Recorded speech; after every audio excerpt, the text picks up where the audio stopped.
just waiting for Harry to join us.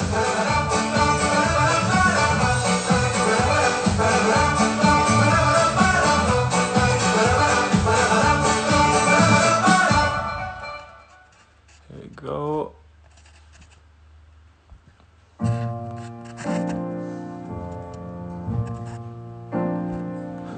Two, three. I can't do this right now. My phone is being so stupid. I can't seem to. Harry, there you go. I see you there, but I can't add you in. Hold on, there we go. Before you met me.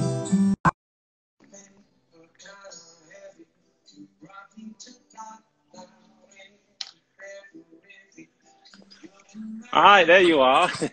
Hello. How are you? How are you? I'm very well. How are you? Good. Yeah. I know I'm growing a beard. I like it.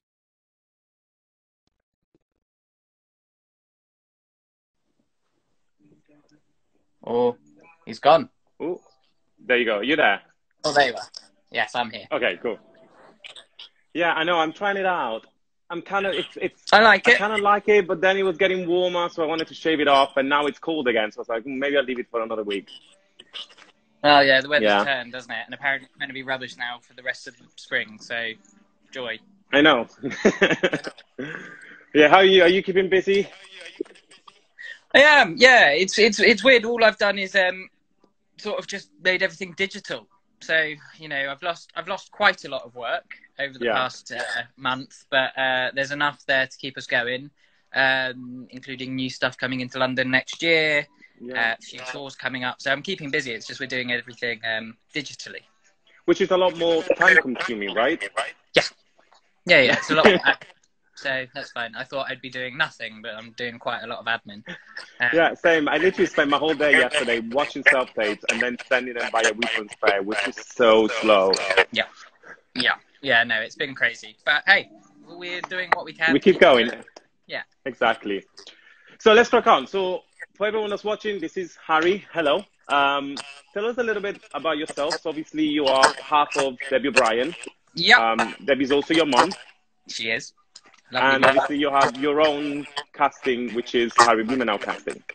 Perfect. Yes. So yeah, I run half of Deb's, which is where everyone will have met me before, and then I run my own company, which is not splitting from Deb. It's just about keeping it the longevity for me there. You know, I've worked with Deb's for since I could alphabetize it. And then I recently signed with an agency who are representing just me and not the rest of the company. So that's working under itself. And there's, you know, we're affiliates of each other still, which is nice. Yes. I guess just building up your own brand as well, you know, just like Debbie did, you know, that's, as you said, absolutely. The longevity is building up your own brand for the future. Yeah, absolutely. And, you know, we like to do interesting new stuff. It's, you know, and that's especially, I'm a contemporary casting person, so I like to do my own stuff, whereas Debs does a lot of, you know, her staple work, and that is because she's built herself into doing that, and I'm basically taking everything that really interests me. So things like I did a film for Tate Britain, I want to say last year, but I have no idea where we are at the moment. It's all blended into one. The last year and a half is just gone. Yeah, absolutely. It's crazy. So like I did this film for Tate Britain at some point in the past 12 months, and it was proper left of field, wouldn't expect to be doing it, but it's one of those really enjoyable ones for me. So it's, you know, it's about just branching out and seeing where we lie a bit. So did you always have a passion for casting? Because obviously you were born into it, but I know you trained in musical theatre and acting. Yeah, so I worked solidly for 3 years as an actor, and then woke up with stage fright. Just before the end of one panto run. And decided I couldn't do it anymore. So I called my mother, who said, you can be an assistant. Well, actually, she said, you can be a runner at auditions until I find a job. And then from there, I progressively got more and more involved, and then started bringing in my own shows and stealing some of hers. And then, so that's been the progression. And then I've became one of the directors at the company. And it's, I would say a 50-50 split, but she's still very much the boss. She'll make the big decisions, and I'll say I made them. So does it get like slightly competitive? Is this a new project that you both want? How do you approach that? So it very rarely do we fight for the same work. You know, we're a company that really prides ourselves in the fact that we don't go and poach work from anyone. We like to be approached with work, which has, you know, stood us in good stead until now. But yeah, so when a new project comes in that I really want to do, the likelihood is that Debs probably won't have the same desire to do it, which is a great way for us to work together. There are shows like, I heard you had the Choir of Mountain soundtrack on. At least you got a soundtrack in the background, yeah.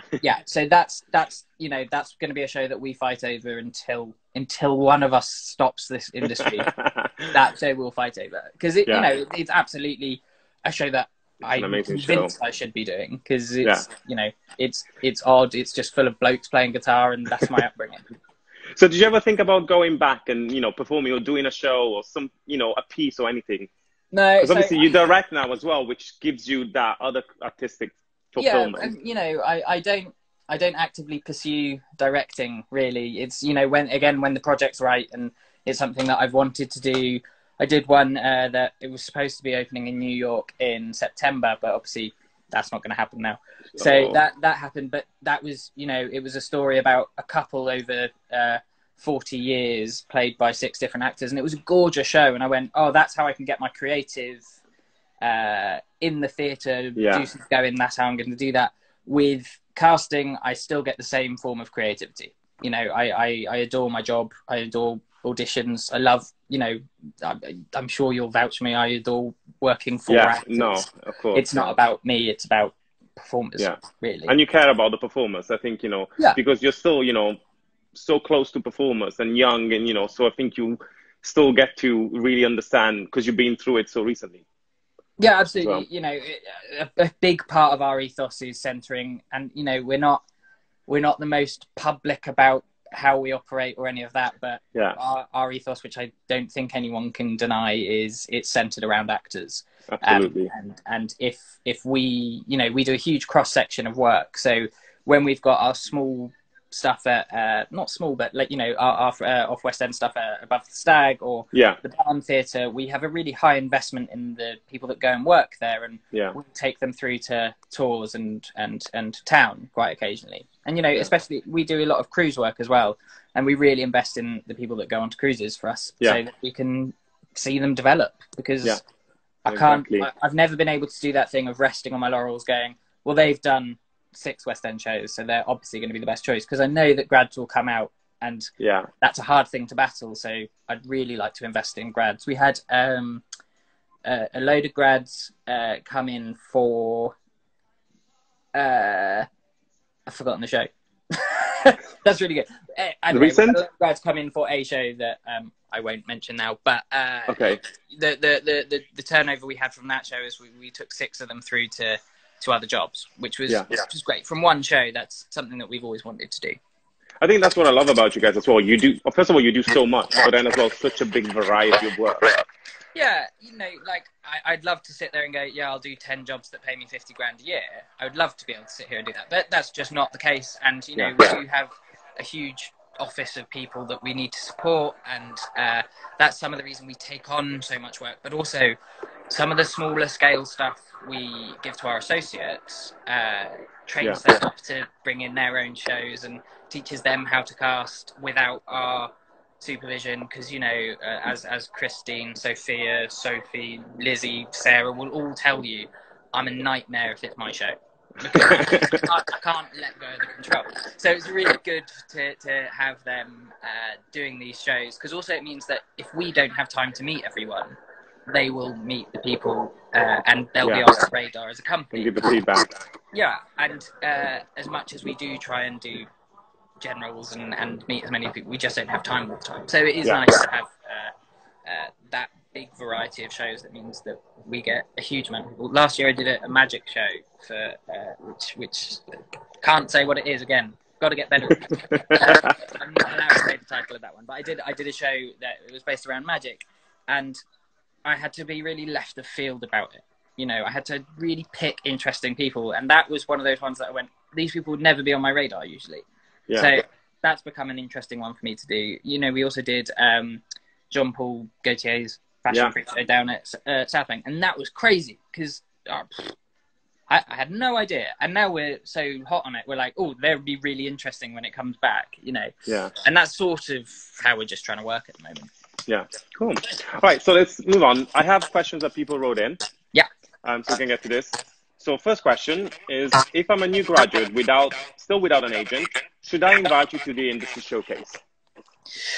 What I always say about the graduate showcases is you should nominate someone to write to us. So send us a pack of all of your spotlight links, or even if it's a hard copy pack, send us a full pack from one person, and then follow it up if we don't respond. But getting 60 emails to the same showcase, the likelihood is we're going to go, well, someone, but we won't be able to focus just on you. So it's better to just nominate someone to do it, and always nominate the person who's got the best admin skills, who can actually keep track of it. I would have been useless at that. I can't. And maybe check with the schools as well, I guess, you know, if they have an industry liaison, to make sure that the school is doing it, and if not, make sure that the school does it, and then you can get in touch directly. Most colleges, I think, do have industry liaisons, and if they don't, they'll give you guidance on how to do it. But also, don't ever be afraid to email us. You know, it's our job, and as I'm sure you will let lots of people know, is I'm rubbish at replying. I don't reply to a lot of things. If it's a general submission, I won't always reply. I just don't have the time. But of course. We'll always try and go to everything, and if we can't, write to our assistants, because they'll want to go. They're always worth, you know, I can't live without them. So they're absolutely people to write to as well. Yeah. Right. Question number 2. What stands out for you when looking at a headshot?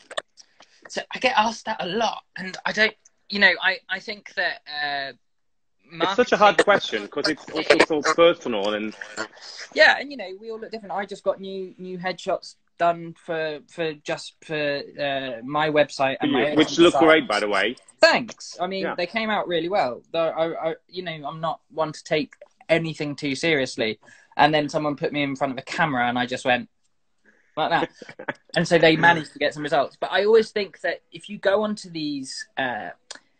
I'm always going to recommend contemporary photographers. So mine were done with Mark McGee, and his photography is sensational. You look at it and you go, that's really funky. That shows exactly who I am. And there's a load of outtake shots that I wish I could publish because that is really who I am. But, you know, I think you've got people like Darren Bell, Headshot Box, who do these really cool photos. And that's what jumps out at me is those styles, like the fashionable styles at the moment. However, I think marketing speaks for itself. So you have to know how to market yourself. And if you're happy with the way you look in a shot, that's really saying something. Selfies on your phone don't work. Of course, you know, treat it professionally. Just go and look around at the shots that you think would grab your attention. Because if you go onto one of the popular headshot photographer sites and you're unimpressed, don't go with those shots because you just won't like them and you'll get down about it. If you go onto a lesser well-known photographer but you love their shots and they immediately jump out at you and they're professional, they're classy, then go for it. So there's a photographer called Lily Barnes. That's where I'm going to get the name wrong, but there is a photographer called Lily Barnes whose shots I've been obsessed with, and you know, she's also an actor, but I adore her shots, and every time they pop up I love them. And there's a lady who used to work for us, in fact she's a performer, everyone probably knows, is Erin Caldwell, and she did shots as well, and they were gorgeous. And I was like, well, if you can go and get, you know, startup photographers who've got really good shots, do it. But also go to these popular places because they have a proven track record. Exactly. We always call it like the London industry standard. You know, it has to be of a certain level, otherwise it's just not going to work. Yeah. And, you know, it's different shots for different things. If you're going up for a commercial dance, don't go to someone who does a lot of ballet shots. It probably won't be the same. But, you know, I always think it's personal preference. I've got my tastes. I'm sure Stuart Bert's got different tastes. I'm sure Jim Arnold's got different tastes. Yeah. You know, but I think it's personal to each person. Personal to each person. That makes sense. Yeah. All right. Next question. On average, how many people do you get in the room when a breakdown of submission? It depends show to show. So when it comes in for West End or number one tours, we probably get 5,000 submissions, and we see 100 to 300 people at first rounds. Yeah. Starlight, I think we always see around 300, and then we do that all in the scale of a week, and then we do a mop up when we inevitably haven't finished casting all the time. And then, like the week before it starts, something happens, and then there's another breakdown. You're looking for Electro, which is always the case. Always Electro. I mean, it's such a hard track. It's such a hard track. But also, once you find the right person for it, it's just gorgeous, you know. Yeah. It's always worth waiting for Electro because someone crops up, and they just are fantastic. Yeah, so it's hard. Like we do, you know, I think on average we spend about 11 seconds. We have time to spend about 11 seconds per submission to bring them in, and then we'll get to see 100 to 300. But if we're doing a smaller scale show, we'll probably see 30 out of 1,000, you know, and it makes a difference when it's a play. Plays get vast quantities of submissions. Just seems thousands upon thousands of people get submitted.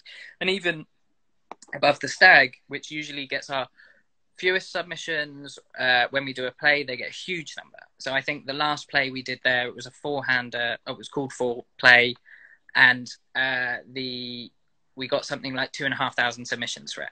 Yeah. I'm like trying to remember the numbers off the top of my head, and then I did 2 days of first rounds of 15 minutes each. So someone could do the maths there, but you know, I wish we had time to do. I think that's what gets frustrating for a lot of performers, but they don't realize how hard it is that you have to do a pre-selection. So of course, if you already know someone, you know, it just makes it a lot easier because you have to narrow down from 5,000-6,000 to 300. You know, that's just crazy. I mean, I work with you a lot when we do cruise season as well, and the submissions for cruise is. It's bizarre. At the beginning of the year, you get thousands and thousands, and then towards the end of the year, it slopes off a bit. But that's every year. So, do you find that's also the schools submitting all of their students for cruises? Schools do submit a lot, but what we've tried to start doing is going into the colleges to do audition days, so that we have more time when the team, and you know, the teams come over from either Florida or they come over from Germany for AIDA, or it's MCL where the teams come from all over the place because it's the original teams doing the shows. So it does get complicated, but you know, we try and see as many as possible. I think probably on average per show it's 100. But I'm kind of guessing at numbers. Either way, it's not enough, and that's again why we try and do general auditions. It's why we try and do these one-to-ones and these Q&As, and you know, I do a lot of workshops in the evenings after. I was about to say after school, but I don't mean that. I mean after work, you know, and we try and meet as many as possible there, and you know, I think it's a great way of trying to do it. Because ideally, I want to give everyone a job, but not everyone's going to give me a job to give them, you know. Of course.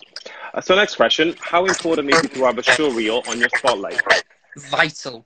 I think it's so important. You know, I think you should have a show reel full of scenes or dance, and then if you can't get a video of you singing, get a vocal reel and give us 5 or 6 different types of song. Because it's just, if you don't have that and we don't know you, it's really hard sometimes to tell if you're right for a job. It's next to impossible if, you know, it's vocal ranges and you don't have it on there, and we don't have any idea who you are. We haven't met you as much as we want to bring you in. We just, you know, there are people that will have those. And I think you answered as well, you know, when you have 11 seconds to look at each submission, you know, obviously if you have a show reel, even just 5 seconds shows you a little bit. Yeah, absolutely. And you know, if I see something I like, I'm gonna bring it into the room. Yeah, that's how we operate. That's why we get paid. Yeah, to find interesting people. So if you do have things available, or if you've even got a video on Twitter of you singing and it's gained a lot of traction, somehow, you know, pop it on your spotlight. Yeah. Because I just think it's important. And I think what people should start doing now, especially is the way that it's all moving forward, is start building a digital rep so that you've always got something ready to go. Yeah. And, you know, we've all got time on our hands at the moment. Exactly. So we should do that. That's one big advice that we've been given is just, you know, work on your reps, you know, expand it, make sure that it's solid and more choices. Yeah, absolutely. No, sorry, the dog's trying to jump up at me. Oh. I'm trying to be professional, Paddy. All right, next question. What advice can you give to someone who wants to audition for West End musical theatre auditions, who is not from the UK, nor is trained in a drama school in the UK, though has worked for Canal Cruisers or Aida Cruises that you cast for? I think the best way of doing it is especially if I see Aida or Carnival, I'll notice that that's the one of the contracts that we work on. If you're not from the UK, then write to us and we'll take a look. But again, you've got to have some clips of you singing. You've got to have a CV that we read and immediately can identify your top credits. Or your training, you know, we went to Barcelona together. So, yeah, that's right. You know, put on there that you went to IAB and I'll go, oh, I went there with Terence and a load of other people on a raucous weekend. Which sadly got cancelled this year. I know. I was so looking forward. I'm really glad because I didn't have to go. But you know, that was a fun weekend. But like, if you're not from here, try and come to our workshops. Try and write to us and say, look, can I just request a general? Or if you're around, or if you see me in a pub, just say hello, just so I have an idea. You know, the best thing you can do is just make yourself present because you're facing an uphill battle if you're not from, I don't know, if you're not from Arts Ed and you're from IAB, then you've got an uphill battle because fewer people have heard of it and won't take as much notice. But what you can do is just turn up and show us your talent. Yeah, you know, exactly. Open call for something. Come to the general days. Book in on a workshop if you can. Yeah. You know, I just think. And I think be patient as well. I think we just explain why sometimes it is so hard to get people in a room. So do all of those steps and be patient. I think there was a statistic I heard. This is hearsay, but there's about 70,000 people on Spotlight, and that's a lot of people. Yeah. You know, and there isn't enough work for 70,000 people at one time, as we know. So patience is the only way to do it. And I always think the best thing to do is get a hobby. You know, spend your time doing something that improves one of your skills. Play the trumpet. I don't know. Yeah. You know, we do. And almost for the artists to give them the chance to get to invite them. You know, it goes both ways. They're getting a chance, but you're getting the chance to see them too. And the patient goes both ways. Yeah, absolutely. And I would love to have someone with us in the office all the time to see how patient we have to be, because you'll find us most of the time at 3 a.m. just slamming our heads on the desk because we just don't have enough time. But patience, I think, is the only way forward, isn't it? It's. I mean, your mom did that. When I started working as an agent years and years ago, that's one of the first things that I've noticed, that your mom will work on a Saturday night at midnight, 1 o'clock. And I remember, like, the first time that we were just emailing, I just thought to myself, okay, I'm in bed on a Saturday night at midnight working. I was like, why is she doing this? You know, and then I've learned that she's literally working 24 hours a day. I mean, you all are. Yeah, something I've tried to bring to the company is that we do try and work more sociable hours. So we'll try and finish at 9. That never happens. You know, we'll work all night. But she's done that for 35 years, where she'll just be working and working. And before emails were as prevalent as they are now, it's so much harder. Had to do. Yeah. I have great systems in place that mean that I can turn over a lot of work as quickly as possible in terms of the admin side, but only because I had to find a way for admin to work. That she has done this for so long, and she reminds me all the time of just how hard it is. Because I sit there and go, "Now I can do this in 5 minutes," and then I remember, actually, that's going to take me 3 hours. But, you know, she'll work that all into her day. So it's just different ways of working. But she's done that for a long time. Yeah. So because I know you invented, I don't know if you invented it, but you have this thing to confirm emails, just a link, just like we as agents have for tagging, which I think is just amazing. You know, if everyone else could incorporate that, because it's such more efficient. Was that your idea? Did you create that? Yeah, so I developed a whole system, and that's like I love. I get emails all the time, which is ironic because the whole point of that system is to not get emails back. But I get emails all the time saying we love this system because it's just quicker, and that's just about 5% of the system. There's a whole wave of it going around, and I've got lots of time to develop it at the moment. That's going to advance the way we do things. That means we're actually more available to talk to because we'll have a system in place. But anyway, all that's very technologically boring. But the confirmed decline system has been revolutionary for the whole company just because it cuts out about 75% of emails. I bet. And so we don't miss as much as not miss, but we don't let the emails clog up as much as they could anymore. Yeah. Before we move forward, because I think it's getting feedback. I don't know if it's my headphones. Or could you try and turn your volume down a little bit, maybe? Yes. Is that better? Maybe that's, I think so. Yeah, because I could hear, like, I think your mic was getting picked up by the speaker. Oh. So I think that's better. I'm really bad with phones, as everyone will attest. I never answer my phone. It's one of those things. So I'm bad with this type of technology. Okay. Digital. No, but I think this is good now. Natasha, Kiri, can you give us a thumbs up if this is okay now? So then, did Debbie pick up those new systems from you, or is she like old school and she's like, no, this is how I've done it, this is how I want to do it? Yeah, so she does that now. That's become a both company-wide system, which is great. And I quite often talk to other casting directors who... Have you tried sell this? Because I mean, it honestly, it's so much quicker for us as well, because it saves us typing an email. To be honest, I'd give it away for free, pretty much. But there are lots of people that don't want to do it for many reasons. But it's hard, and it depends on the way you work. And I am especially not a phone call person until about finals, because I just need to turn over the admin side. I wish I could make phone calls all the time. It's really nice to talk to people sometimes. But also it makes that moment quite sweet when I call with an offer and people go, oh, I've forgotten what you sound like. Like, yeah, this is it. So yeah, like I'd love for more people to use it. So if you're a casting director, write to me. I'll see if I can give it to you. Cool. So next question. Is it important for an actor muso to have an acting reel as well as a music reel on the spotlight? Yeah. I think it's that the more information you can give us, the better. So if you're an actor muso, show us to what level you can play. So if you're a guitarist and you can play to grade 8, chuck that on. Show us how. Especially, we do all the rock and roll, Ipswich, New Wolsey stuff, and that when we do that, we quite often have to say to people, yeah, you need to play to at least a grade 8 standard. And they go, well, grade 8's the best. And I'm like, no, because you can play to professional standard, you can play to standard, and that's much higher. And people don't tend to put that on their CV. They just put even highly skilled, the asterisks that you can put on.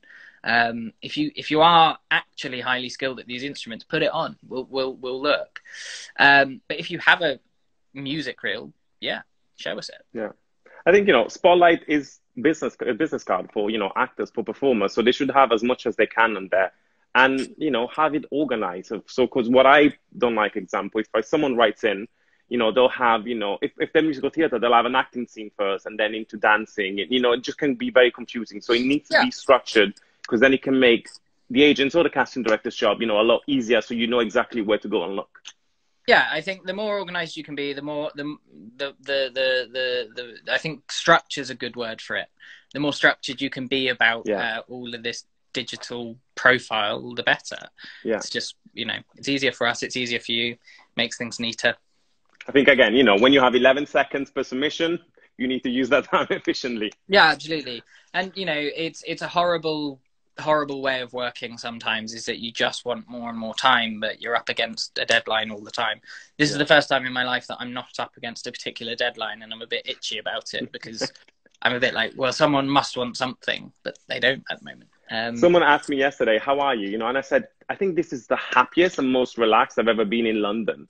Like, because normally I feel like this when I'm on holiday, like just no worries. But now I feel this year, I was like, I wish life was like this all the time. Not like this, but like this relaxed, it kind of shows you that, and you can still work, but not having that stress on yourself. Yeah, absolutely. Well, I've been running every day and doing yoga every day, and that's coming from me who has severe anger management problems, and now it's been great. You know, it's really wonderful to have some time to myself. I do want the pressure back a bit now. Yeah. I'm a bit like, I've had, how long have we been in lockdown? 5 weeks, 6 weeks or something? 6 weeks, yeah. And I'm a bit now going, yeah, I'm ready to get back to London. But of course, I'm going, the greater good needs to not do that. So I'm happy to play my part in this and hope that everyone gets through this as unscathed as possible. I think, you know, I'm still dealing with it okay. I think, you know, if it goes on for another few more weeks, then I'm going to start getting really itchy. And then I'm going to start freaking out because I'm like, how am I going to pay rent? So that's when it's going to become hard. Yeah. It's getting there. So next question, what are the most in-demand instruments? I think it depends. I think it depends show to show. So rock and roll, we get a lot of guitarists, but then we lack in some saxophone. We lack in a lot of bass at the moment, and proper professional shredding guitarists we miss. Professional drummers. You know, when we did Once, it was a life moment for me doing Once, because you just have that gorgeous show. And one of my best mates was the supervisor on it, Ben Goddard, who I worked with a lot. And he just did this incredible job with it. And I knew that when we did that with him, he was going to go, I want the most interesting instruments. And of course he did. So it was, you know, that show stands out as going, well, someone had to play the spoons to a professional standard. And I still don't know how you get to that standard, you know. Yeah. But I think as a rule, piano, guitar, bass, drums, they're always going to be the most in demand because it's the most used instruments in shows. You know, look at all of the actor muso shows in the West End. That tends to be what they use. Yeah. But also the most people play it, so it's quite clever from the supervisors sometimes to do that. And use those, yeah. Cool. Do you have any pet peeves during auditions? Just on a personal front, I don't shake hands in auditions. I didn't before all of the wash your hands every 20 seconds. Yeah. I don't tend to shake hands. I don't. That's a personal preference. If someone offers, then of course I will. But I always think that unless the panel offer, just don't do it, because we're quite happy to go, hello, come in. Yeah. My other biggest pet peeve is when it sounds so stupid, but when people aren't prepared. I know that it's not stupid. I think it's, you know, it's fair. Yeah, and you know, we always say, if we send it to you with, you know, say we've had cancellations and we send you a last minute appointment, we'll always say in the original email, we're understanding of this time constraint. That doesn't mean come in the next day and go, sorry, I didn't have time to do anything. I'm a bit like, well, you could have done something. You know, I think, like, what I personally never like excuses. So I think it would be that thing, you know, if you come in and like you're giving a reason or you go, sorry, I'm not well, sorry, I'm sick. No, if you're going in, do your best. Then the panel most likely will realize, and they'll probably ask, oh, are you okay? Are you sick? And then you can say, oh, I've got the flu or whatever. But not absolutely. And I mean, if you genuinely cannot get out of bed because of sick or stomach issues or something, you know, something, heaven forbid, more serious, then let us know. And we'll, of course, say, yeah, we'll rearrange this if we can. But, you know, I think just come in prepared if you have an audition. So if you've had the audition, there's no excuse if you've had the audition 2 weeks in advance. You know, if you come in, the director says, what do you think of the script? And you go, well, I've only flipped through it. I'm like, you've had 2 weeks. You know, just come in and have read it. And I know that I'll get myself into trouble from saying it, but there is no excuse to not read the script. You know, if it's 90 pages long, read it. If it's 300 pages long, it's a very long script, but read it. You know, because directors want to ask about it. Yeah. And producers want to ask about it. Even if it's a show that everyone knows, like, I don't know, let's say Grease, for example. If you haven't seen the version that they're doing, or it's a new version, go and read the script and see if you can think of an interesting thing to say about it. So that's one of my pet peeves as well. The third one is arrogance. I get confidence. I like confidence. Yeah. But when people come in and are arrogant about it, and they're going, "I'm too good for this," I'm like, "Well, then don't don't go in. Give it to someone who wants it." You know. But I just think you can be friendly and approachable and nice to work with. Yeah. No. That's how you get a job. Yeah, no, fair enough. With preparation as well, I think, you're there and you've done your preparation, you've done your job, the creative team has done their job, so it's just also out of respect. You're in the room with this amazing people who want to give you a job. Yeah, Prepare yourself for that. yeah, absolutely. I want to work with you if you're in the room. I Yeah, want to give you the job if you're there. You wouldn't be there unless I wanted you to work. exactly. And I think people forget that bit. Is they go in and go, I'm never going to get this. And then if you do that, you're never going to get it. But if Yeah, you come in and you go, oh, I've got a shot here. I said the worst thing I've ever said, and it's the phrasing I used, was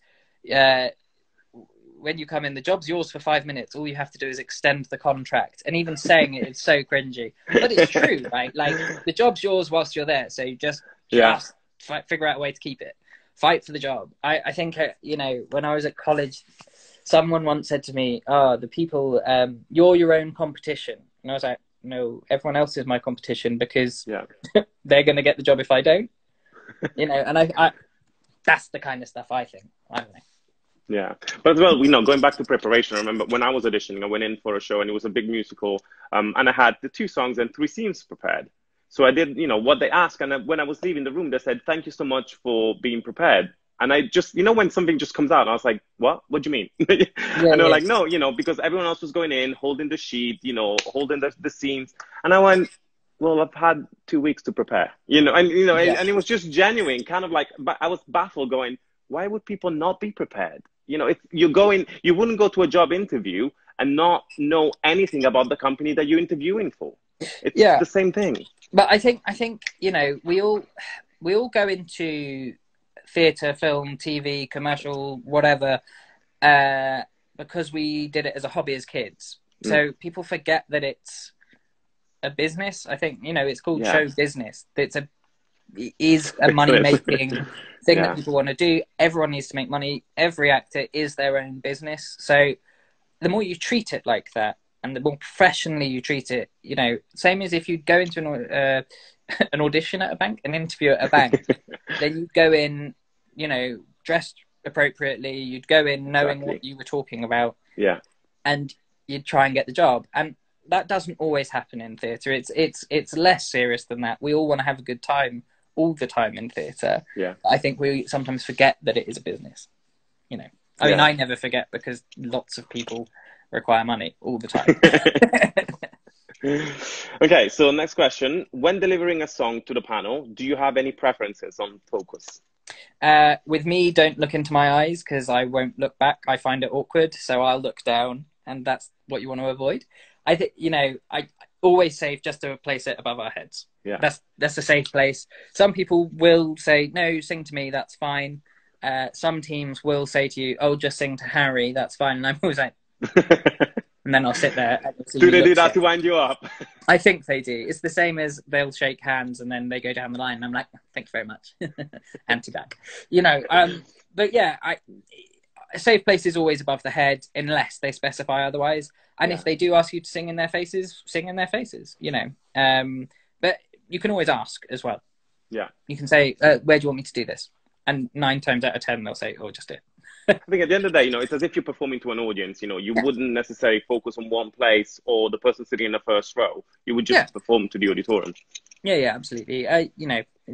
It sounds like common sense, but I remember being in auditions and being rubbish at that. I'd just be like, oh, I'll sing to that random corner over there. Don't look at me type things. But yeah, it's about being open and approachable and wanting to, I was about to say sell yourself. I don't quite mean that, but you know what I mean. It's sell about your talent, sell your performance. Talent. Yeah, absolutely. And that's where you want to be. And you want us to watch you. That's what I always say. And that goes into, I'm just going to sidetrack slightly again. Yeah. It goes into dance schools as well. We do, when you come in for Starlight or Carnival Dance or, any of those shows that require dancers, I really struggle with mesh because, like everyone seems to have just started wearing mesh now. And I'm like, I don't I don't want to look. I'd rather watch you dance than go, oh, you're wearing mesh, I'm going to look at the next person. And I think people forget that bit because it is fashionable to wear mesh. You know, I'm not the most fashionable person in the world, but I do know that mesh is at the moment. But I struggle with it because I just don't know where to look. And I think you want us to watch you in a dance school as well. You know, but what's fashionable not necessarily is going to be good in an audition. Just like, you know, when people, you know, like to sing a song, not necessarily that's going to be a good audition song, you know. So people have to think of audition of an interview, you know, what's going to work best for that. Yeah, absolutely. And, you know, I try and fight this all the time where I'm like, you don't need to show everything off, you know, all the time. You can dress comfortably, but still wear form-fitting dance gear, which is 9 times out of 10 what we ask for. You know, there are certain shows that require different attire, but I'm always like, just treat yourself with the respect that you want us to treat you with, and that's going to be the perfect match. Yeah. You know? Cool. I try. Right, next question. Yeah. How do you like your self-tapes to be structured? I guess it's very good for this moment. Yeah, absolutely. So I always think that, you know, I think agents do this a lot for the actors, but I like it when it has their name at the start and the agent's email all at the beginning, because then I've got that.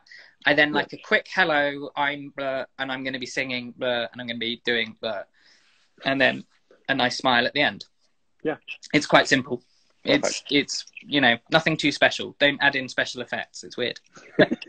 So do you have any tips on how to connect to storytelling during a song? So with storytelling, I think it's hard when it comes to things like you know, let's hear it for the boy or songs like that. But I think if you can contextualize the song with your own personal experience or the way that you feel about it, then we'll understand. I find a lot of people who bring in Jason Robert Brown sing about the show and what that moment means in the show, and you go, yeah, but out of context it doesn't work. So if you can throw a bit of yourself into it and give it a bit of you, then I'll relate to it. That's what I would always say. You know, when lots of people are singing Evan Hansen in workshops at the moment, I'm going, you don't really know what you're singing about, so let's just add a bit of you into it. Let's see if, you know, and I've unfortunately made a few people cry in workshops because they suddenly realize what the song's about and what it means to them, and they do, you know, they stop and they go, oh, you know. But that's sort of where you want to go, and every performer I know lives with emotion on their sleeve, you know, and that's where you want to be in a song. Is you want to make sure that you're connected to the actual emotion of it. Yeah, you know, because 9 times out of 10, you know, if you're singing about Wicked, if you're singing anything from Wicked, you're a green witch singing about another witch. It's weird. It doesn't make sense. So find a way to relate it. Yeah. I've had it, you know, I directed an industry showcase last year, and they were all coming in with these songs. And so I was like, okay, so what's the song about? Like, well, in the show, I'm like, no, not in the show. What's the song about? What's about you? Because this is you in a showcase. This is not you singing in the show. And they'd be like, oh, completely thrown off. And I was like, you have to think where you're standing, where you are. Are you on stage or you're somewhere else? What are you wearing? You know, is it hot or cold? And they're actually creating the story around what you're doing in the moment. And that's what I think is going to help. Yeah, absolutely. With telling the story. You know, the more you understand what you're singing about, it's going to help you. Yeah. Cool. So that's all the questions I had. I think we had a couple of here written in. Do you like people singing in their own accent, or would you rather use us singing the style of the show? Singing in their own accent, or would you rather us sing in the style of the show? It's a bit of both, really. I think that if you have a very thick accent, there is no point in trying to get rid of it completely, because 99% of the time you won't. So you may as well give us a flavour of it. You know, you can flatten out an accent. If it's a hard dialect to understand for most people, then sure, flatten it out. I think, you know, there's a lot of Scots in the West End who you know, neutralise their Glaswegian accent slightly to make it more understandable. But always in the style of the show, I think, that you're in the room for. So if you come in for an American Idiot audition with me, then don't come in and try a legit style with a different accent. You know, it's an American show that needs a rock sound, so American rock. again, maybe, you know, do your research on the show Yeah. and what you're auditioning for, so you know. Yeah, yeah, yeah. So I think there was something else here. Harry, I've been performing abroad for 4 years, moving back to the UK soon, and really want to get my foot in the door of casting. I know this is hard. Any tips on where to start? I guess we already answered this earlier on. So maybe for Rachel, if you want to go back at the beginning and watch it, then... Yeah, I mean, well, to be honest, things like this are a good way to start, because I remember Rachel before she went away. I think she went away just as I'd finished my second year of full-time casting, and, you know, I knew of her. So this is a good way to start. It's about reminding us that you're coming back. Email us and say, oh, I'm just coming back after 4 years in wherever, and go to workshops. It's a good way of meeting us. Come and remind us of who you are. Go to our general auditions. I think we had one more last one down here. Oh. Opinions on a self-made show reel when you don't have many credits yet. Yeah, do it. Okay. Do it. There you are. If you don't yes. have... Answers yes. Yeah, absolutely. If you don't have many credits, then you need to find a way of showing us who you are, and that's a good way of doing it. Cool. Great. Thank you so much for today. Thank you for no worries. Thanks for having me. No, you're welcome. And I'll hopefully see you when this is all done for a cold beer in the sun. Yeah, hopefully soon. Hopefully the weather gets better and then we're allowed out. Yeah, absolutely. Absolutely. Well, not long now, hopefully. Yeah. Well, good. Again, thank you so much. No worries. Thank you. And I will talk to you soon. Speak to you later. Thank you for everyone for watching. Bye.